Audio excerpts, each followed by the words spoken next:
Hi, my name is Chella Prabhu. I'm a Microsoft MVP. Today we are going to talk about how to create a task topic using OvygenXML.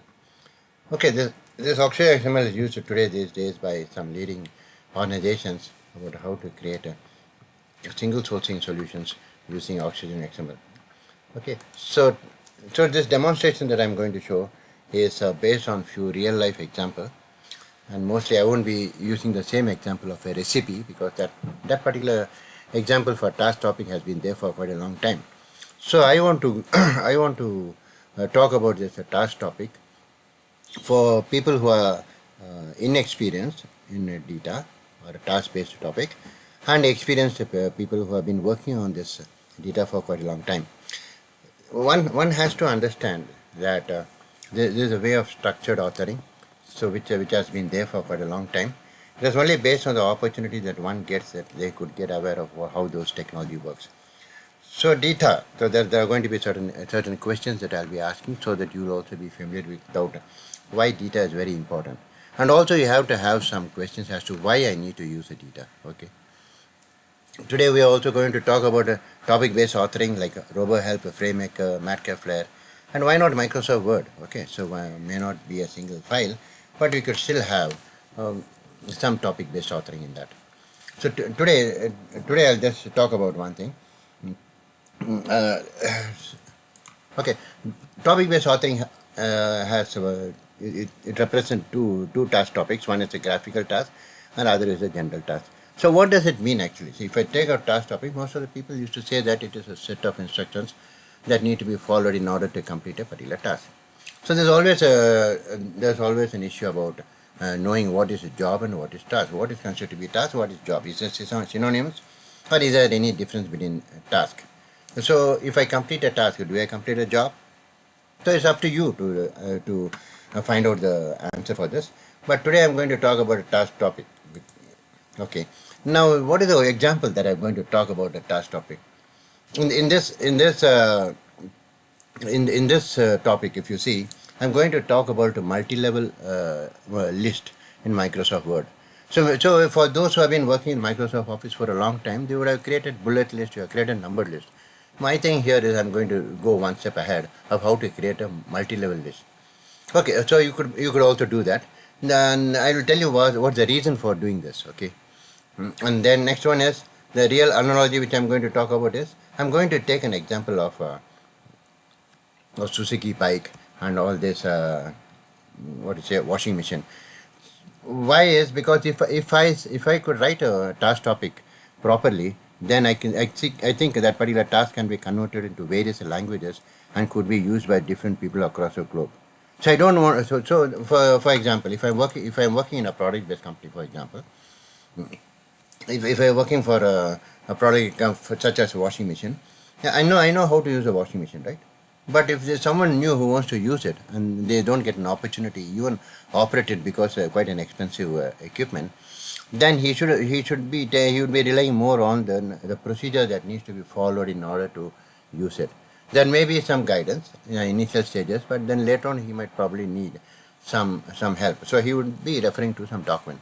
Now, question is like in case if I write the task topic properly, can I not convert the task topic into various languages and then start and giving a booklet with an n number of languages for that particular task as a book, so that if a person who buys a washing machine in India, maybe in some other state, and maybe in North India he gets in Hindi, in South India he gets in Telugu and Tamil, and abroad if he goes to Japan and all, he gets the same task written in various languages, but it's written only once. So it could be a sort of a single sourcing solution, right?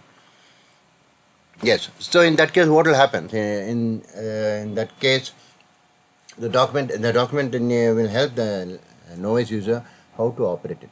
And before operating this, okay, there is something called a prerequisite that need to be followed. What is supposed to be done before I operate this machine, and what will happen after I complete that particular task? Okay, so these are certain things that your data topic will be helping out in completing the task. Second, I got a Maruti Suzuki on the left hand side because it is a manufacturing unit. Okay, so it has got a lot of parts. So so each one who is been assigned to do particular task has to complete it before it moves in the workflow. So they are very, it means they need to be very fast. If a Suzuki manufactures around 100 vehicles a day, or more, much more than that, then you need the amount of task that is repeatedly done is also more. Okay, so that means the task that is performed by each and every employee in that is going to be repeated as many number of times. That leads to a completion of job at the end of the day. Okay, so so this is the one. I don't want to talk about recipe because that's been spoken for a long time, and that's a example. Most of the product do that. I want to take something which is going to be a Web 3.0 based on technology. Okay, 3.0 based on technology means I'm going to talk about something like a IoT device. Okay, so earlier, you people must have, for those who are experienced people in technology guys, you must have heard of radio frequency identification. When you go to mall, you must have had some tag, right? The tag on every product. So so an RFID reader tries to monitor all those tags. But this IoT is an extension of the similar thing, but it could go beyond certain limit. Now today I'm going to talk about some motor, okay, some motor or any IoT device, which is decentralized.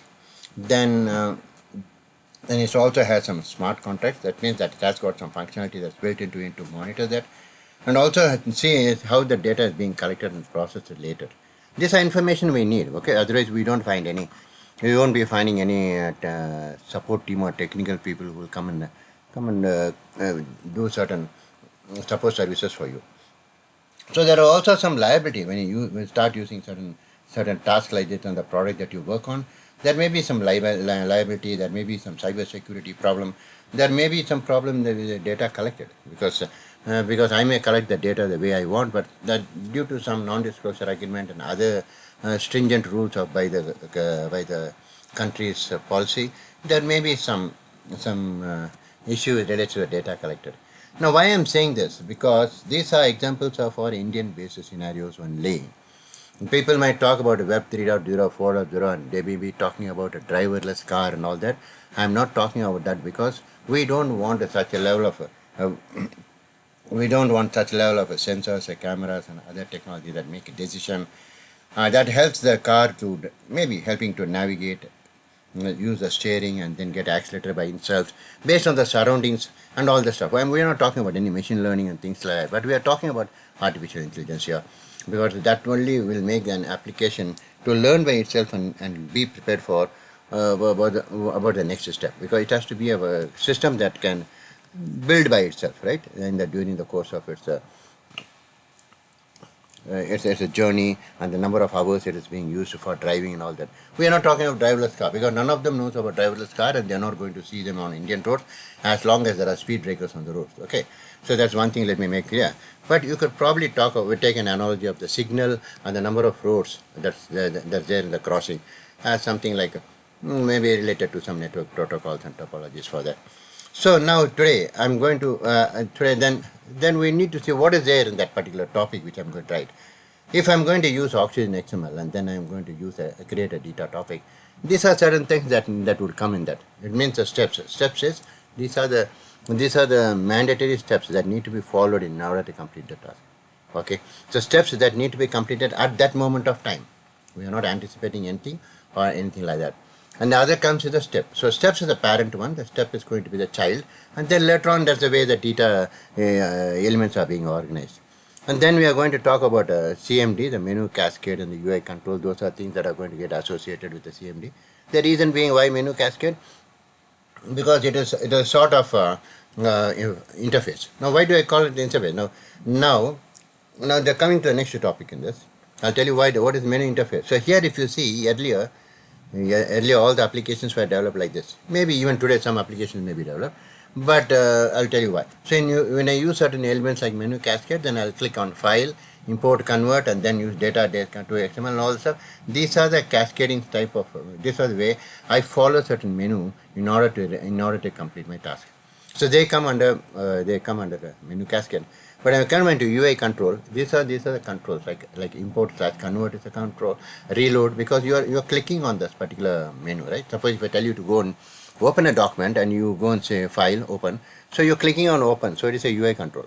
But if you're going, if I just open if I just do a save as and a save as, the dialog box comes and you have a title for the dialog box, that is not a UI control because it is a dialog box to represent that you are going to save something by choosing some format that you require. Okay, so this is called as a menu cascade. But then what will happen if you have a menu like this? So you have a Microsoft applications where Microsoft PowerPoint, Microsoft Excel, Microsoft Word all look almost similar and identical the way they represent, and they're all in the form of ribbon. So and then you are supposed to write a task topic for this. Now how will you go and approach? How will you write the start topic? You just go and write it based on the functionality and feature, or you have to have certain standard way of writing some content that would be uniform across all the people in the team who are delivering. Or will an organization that works, will an organization accept Microsoft Style Guide as a criteria for developing the content? Does IBM have its own style sheet? Apple have the whole style. Does Google have its own style sheet? So it is not mandatory. It is not mandatory that you always have to follow Microsoft Style Guide. Way back, a few years back, it was made as mandatory because there would be some uniform across this. For example, I was using Microsoft Style Guide for certain topics related to Microsoft product, so that when my step follows a Microsoft Style Guide, then that particular content could be moved to a community service or could be moved into knowledge base article because it meets the criteria of Microsoft Style Guide. But this may not be the way you work it. I may not say click this and do this, but you say, but otherwise someone would say that in order to do this, click this.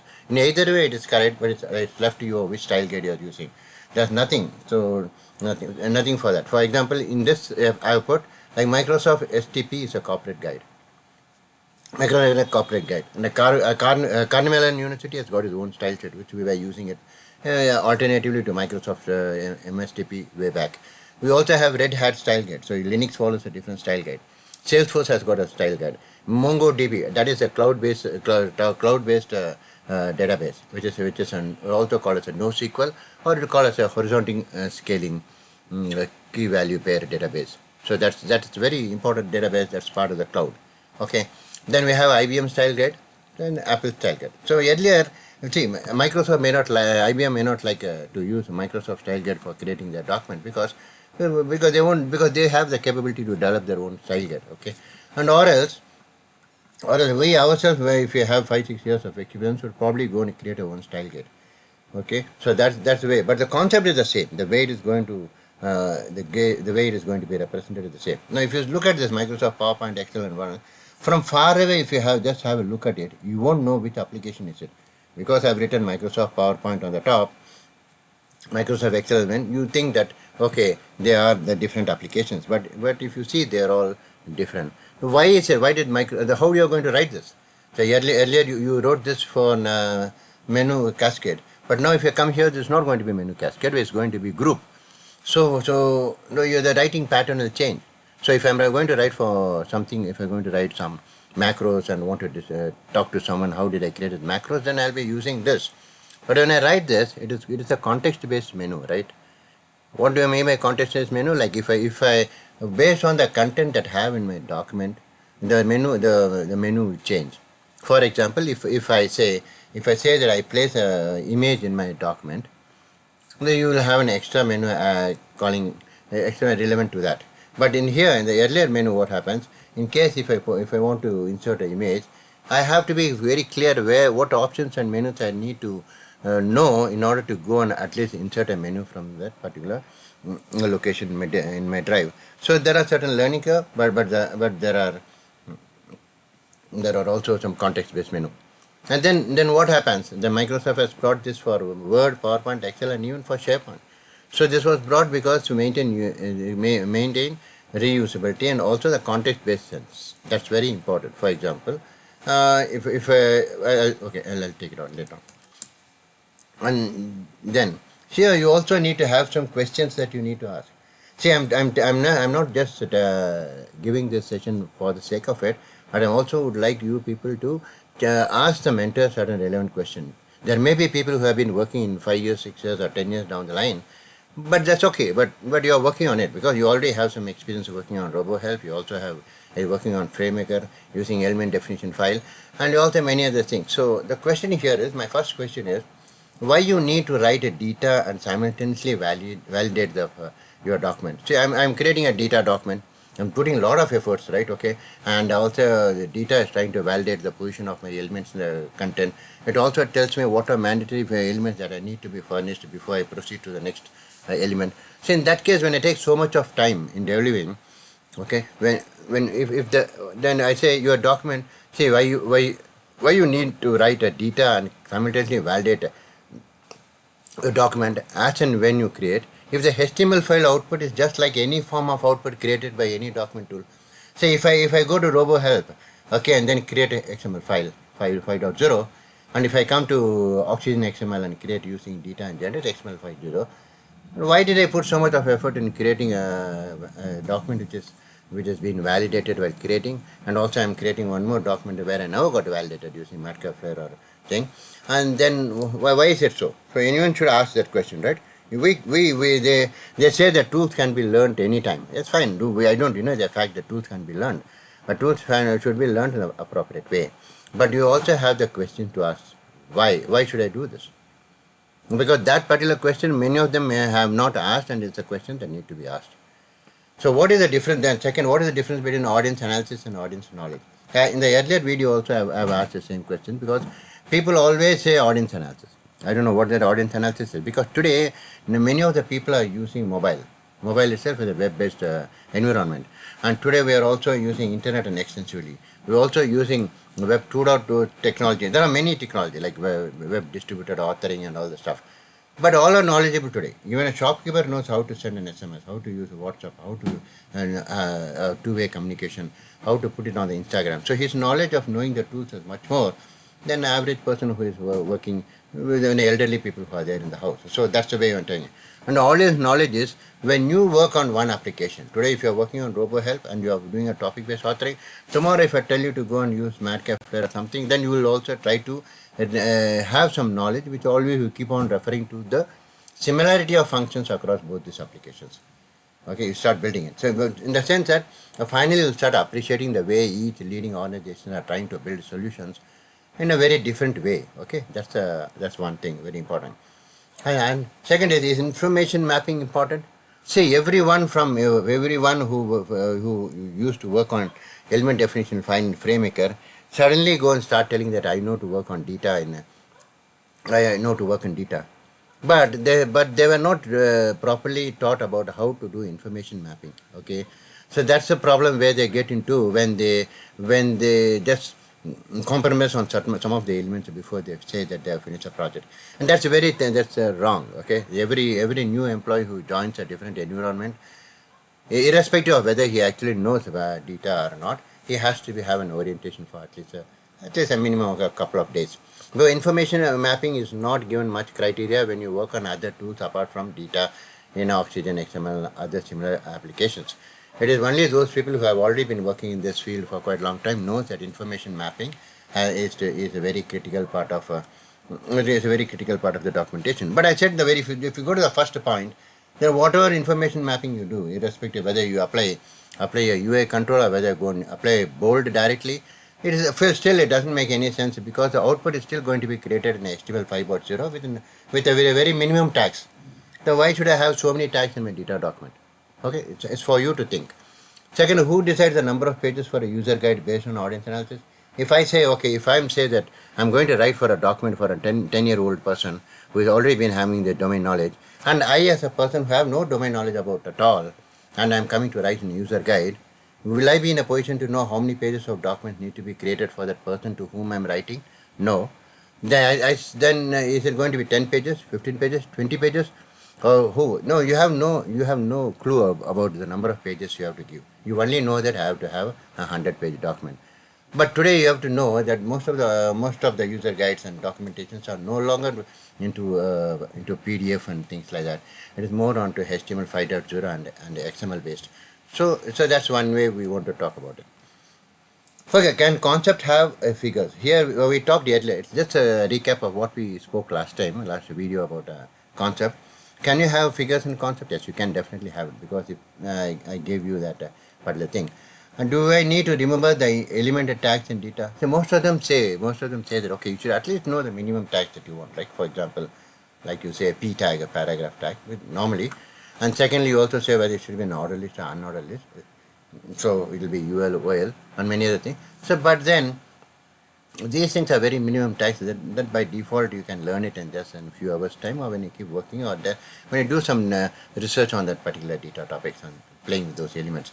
But if you have a guidance around you with the people who have already have knowledge in data, it's very easy for you to learn things very faster. Okay. Can I generate multiple targets from a single topic? Yes, of course. That's what we say. When you try to go and generate something, there are n number of topics that you could generate for a target files. It could be n number. It means like it could be like for an XML page, it could be a PDF file, it could be online help. Yeah, or it could be for any devices based on different layouts and also. So that's the way we do. But what is the topic then? Now I spoke so much of things, right?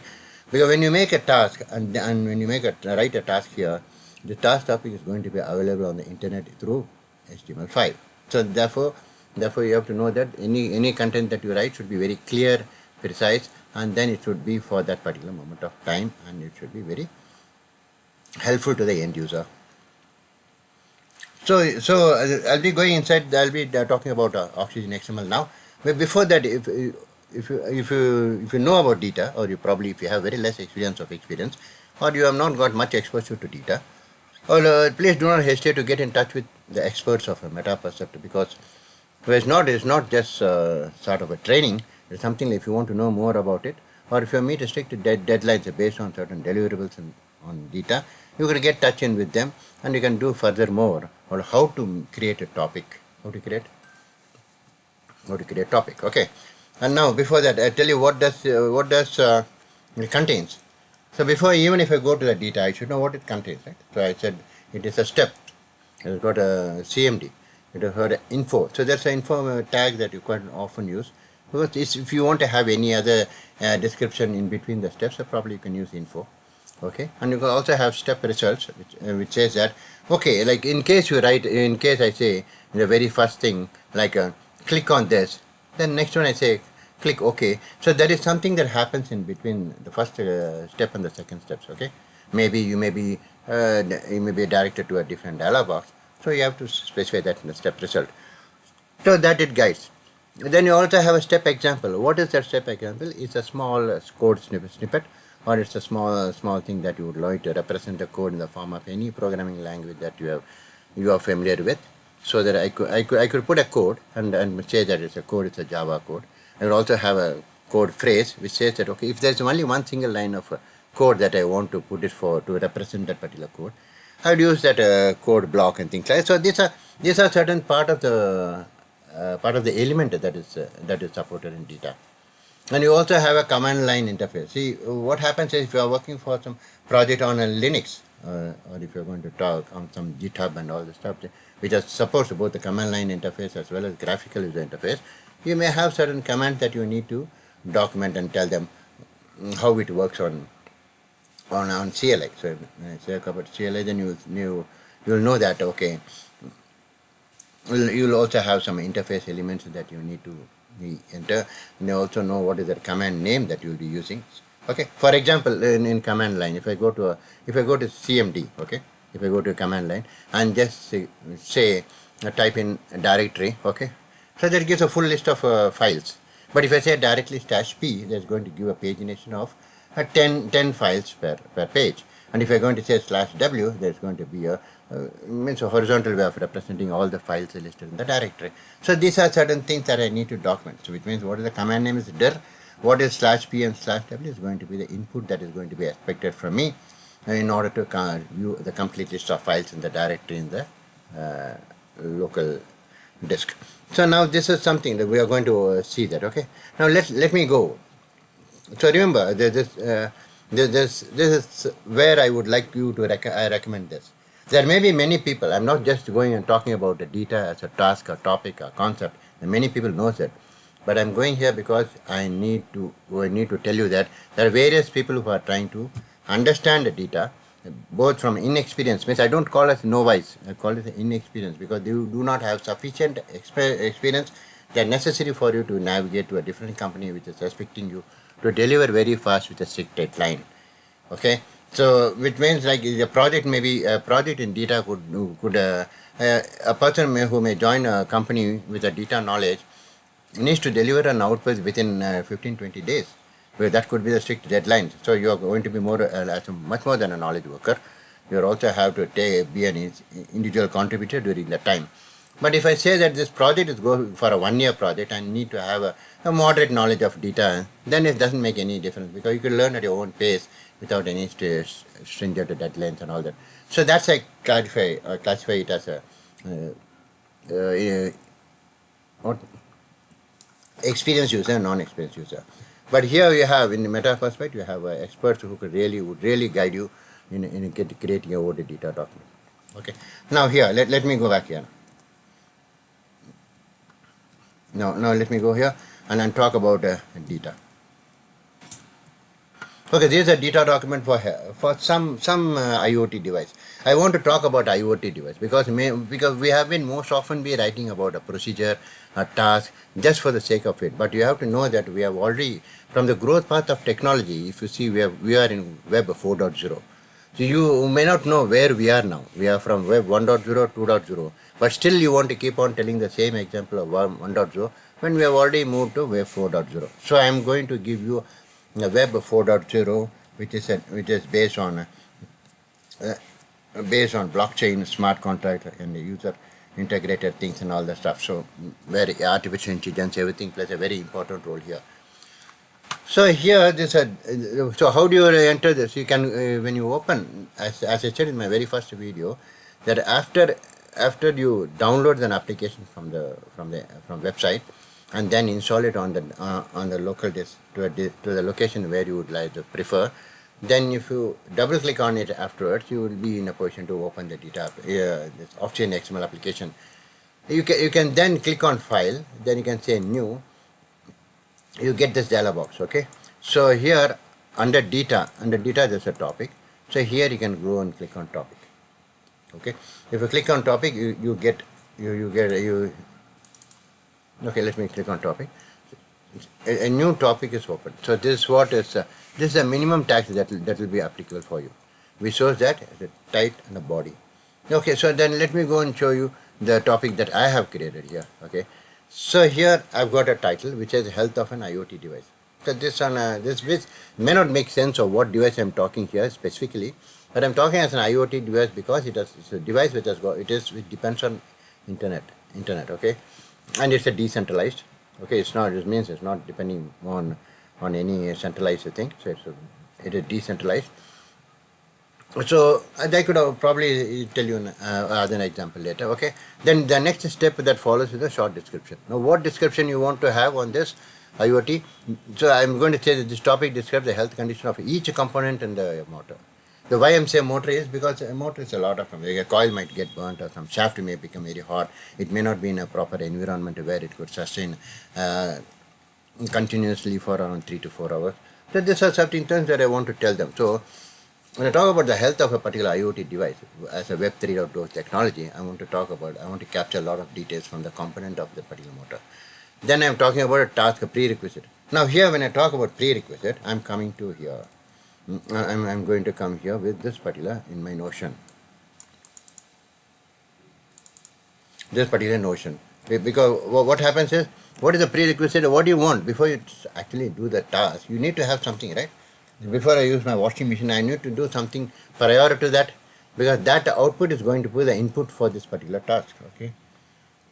Okay, then thereafter the output of this is going to be used by something else. That's how the whole thing happens. Okay, so here I need to have the clothes and all that which need to be washed. Okay, I should also take care that it should not exceed more than 1.5 kg, because my washing machine capacity is 1.5 kg. So all these are prerequisites. Those are the prerequisites that I want to. Before I begin, I have to check that the volume of clothes that I have does not exceed the capacity of the washing machine. Okay, about this task, to visualize the health of the here I am saying that okay, the motor has got sufficient water, everything, so that it could start spinning and start washing it. So before this, I will make sure that I have the powder and all this stuff very clear, and then when I come, I have to do this. Now what happens here? This is the task that is going to be complete, right? With this, you know that these are the set of instructions that need to be. Yeah, you are going to operate this washing machine. You know all the functionality and features. Now you are going to work on this. You know how long the machine has to run in order to get. What are the various types of fuzzy logic that is going to show you before it claims that it is complete. Okay. So then what happens? Now you come here, you say that, okay, I have completed this. Okay. So when you complete this, what happens? Then you have to say what should be the post requirement of that. Post requirement is like, okay, since I have this is for maybe for some washing machine whirlpool. Okay, I've taken note the instructions. I've also written the prerequisite. I've also written the task topic and also know what. Now this particular content that you have written could be transliterated or could be translated into various 14 languages in India. So that whenever it goes to anyone, irrespective of the age, who is trying to purchase this particular machinery, they can directly start and use this. Okay, it's a consumer product. So he is going to operate himself. He is going to be in a various environment where he is going to use this particular thing. Or if this machine is going to be sold elsewhere globally, then the same content can be written into different languages. Now let me show you what I did with this. So here, this is the one. This is the one. So I'm saying this particular thing is a washing machine example. So I have converted this. I've converted this into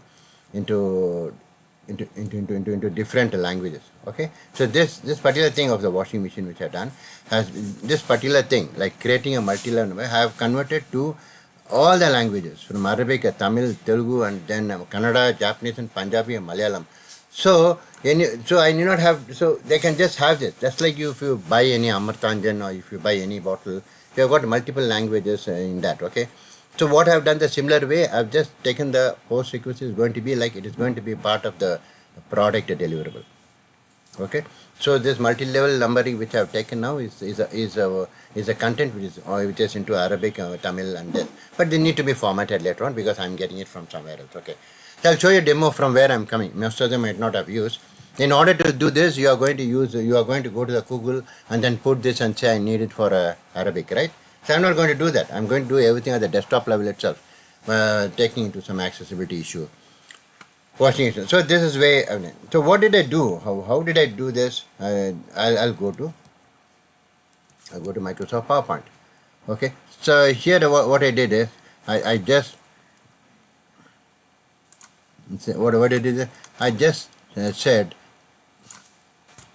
I just put that. I said hi. I said hi. How are you? Okay. Assume that, say this is a Malayalam. Okay. I'm just saying that. Okay. Well, I'll take it in Hindi. Okay. So that you will be very clear about whether this translation is correct or wrong. Okay. Namaste. Kya haal chal hai? That's all finished. So I have created this task for that particular task topic. Now I'm going to convert this topic to convert this content into various languages, and I'm going to say that's my intention for writing this task topic, because I'm not going to talk about recipe. You can do the recipe and also do the same thing, and then you can push it if you have your own company. Or if I say that I want to just change this to Marathi, I'm just giving you because for accessibility issue, because I may like okay. So I'm going to Marathi. If anyone is Maharashtrian, then check whether it is correct.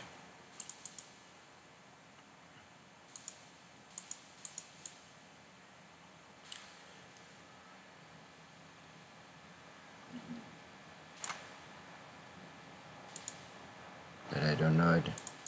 I'm not able to take. Okay, at least can go and say that I can put it in Malayalam. This is the Malayalam which you have. Okay, in Tamil I can go. It's exactly the same. So you don't have to worry, because I just want to do the Marathi version, but I'm not able to.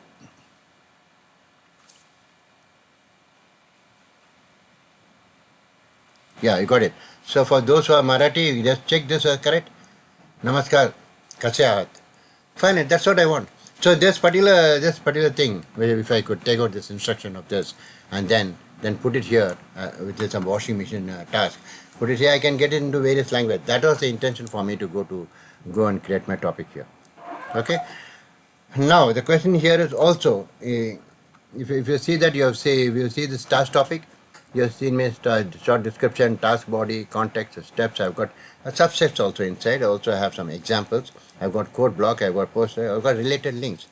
Okay, related links are something that you want to know beyond the scope of this particular document, but it is of interest to you. Okay. And then there's something called post trigger. What to do next? I'm going to write it that I want to convert this particular task topic into several languages so that my product requires might become a customer. That I have n number of customers across the globe who have different native languages. So I would like to contribute this particular thing to them. So that's the way I write. Okay. So